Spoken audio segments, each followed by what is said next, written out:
As an administrator at Fairfield Warde High School, do you see competition on an everyday basis?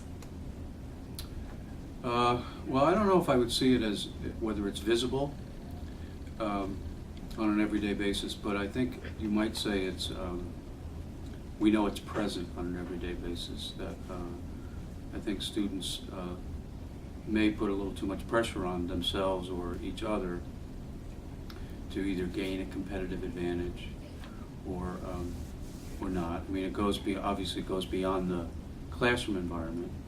We see competition athletically, you know, almost on a daily basis, but I think that type of competition can be healthy, you know, as long as it's tempered with sportsmanship and the other fine qualities, but it's not bad to compete. It's a healthy thing.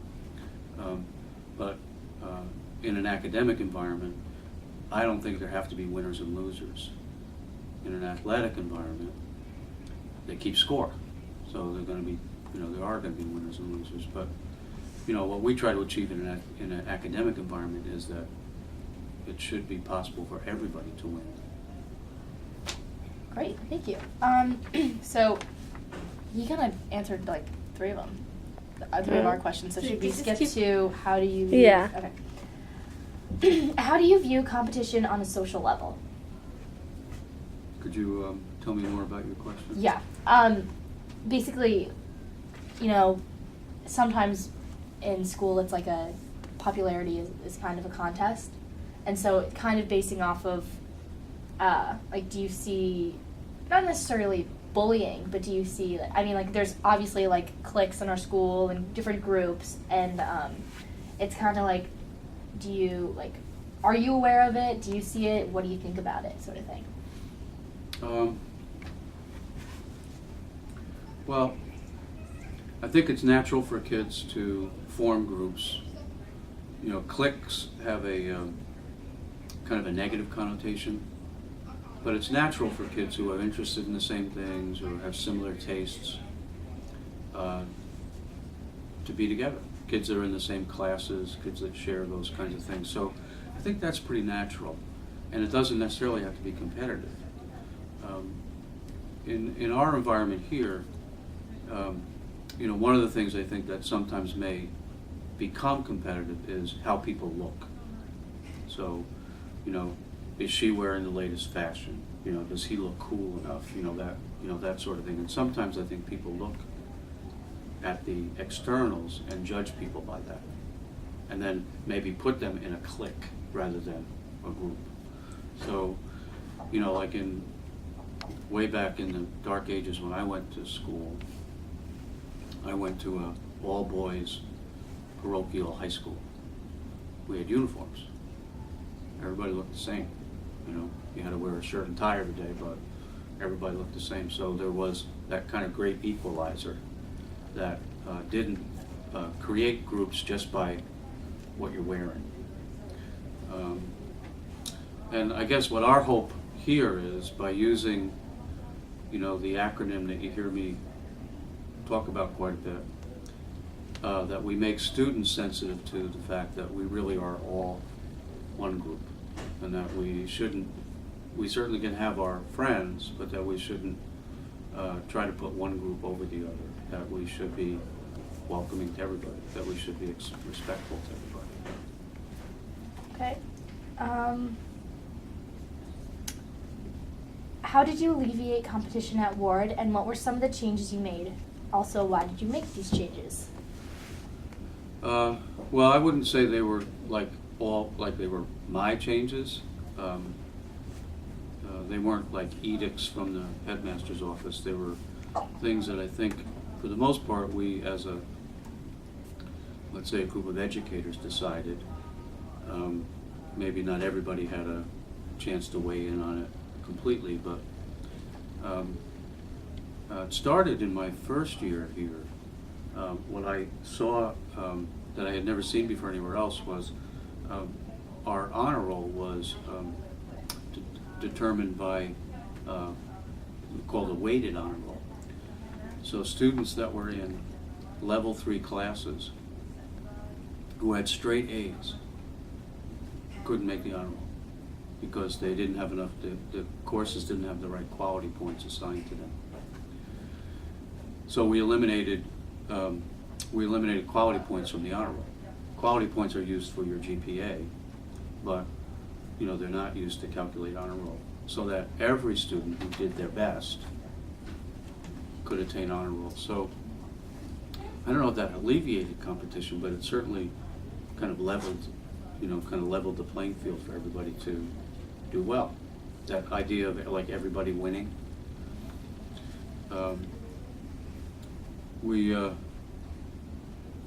eliminated the whole idea of king and queen of the prom. I think that was one example that was mentioned earlier. I mean, I didn't think about people campaigning for it. The thing that I was concerned about and had seen in other places as well as here was that it could also be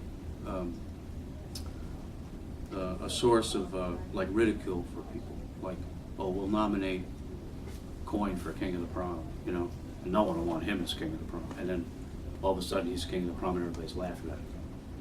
So, we kind of took that out of the mix because we felt that it was too much of an opportunity to maybe have poke fun at people rather than anything else. And then the question was, well, what are the criteria for that? What makes somebody king, or what makes somebody queen? So again, rather than have this idea of, well, we'll put these people up here, let's keep it a real class event. We did a pretty close study of class rank and its impact on students.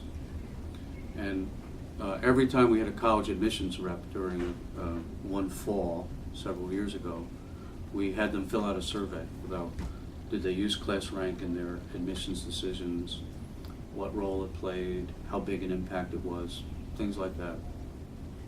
Would it matter if it weren't on, if we did not report it anymore?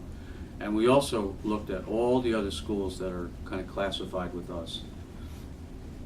The state has classifications of different towns based on socioeconomic things. So we looked at schools all around us, schools like us, and more schools were removing class rank from their transcript.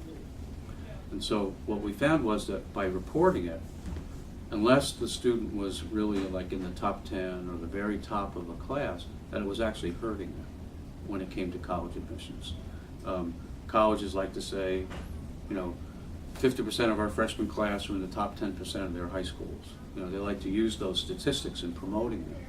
But because we have high-performing students who have excellent GPAs, when they're ranked against each other, they might end up being in the 20th percentile or the 30th percentile.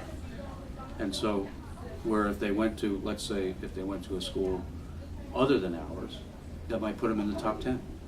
So rather than us telling everybody, well, here's how we separate out our kids, let the college admissions officer look at the student's record and not worry about whether they're in the top 10% in their class or the next 10% or something else. So we felt that put our students at a disadvantage and took that out. So, and I guess the other change we made was to eliminate all level 3 classes. And that wasn't done again necessarily for competition reasons, but it was for raising the expectations for students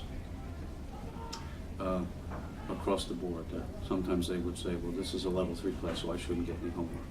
Or this is a level 3 class, you shouldn't expect the best out of me. So we took that out, and I think, again, that in some ways has sort of leveled the playing field. Maybe it's removed some competition from the idea.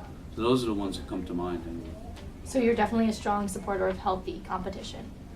Healthy competition, some competition can be healthy. But I think in an academic, I guess I would say in an academic and social setting, it shouldn't mean that we have to have winners and losers. That what we should strive for is everybody winning, everybody reaching his or her potential, everybody feeling good about their learning experience, everybody reaping the benefits of the whole program and not feeling like we have you know, first-class citizens, second-class citizens, and third-class citizens, that we all have the capability of being really solid citizens. Great. Is that, are we,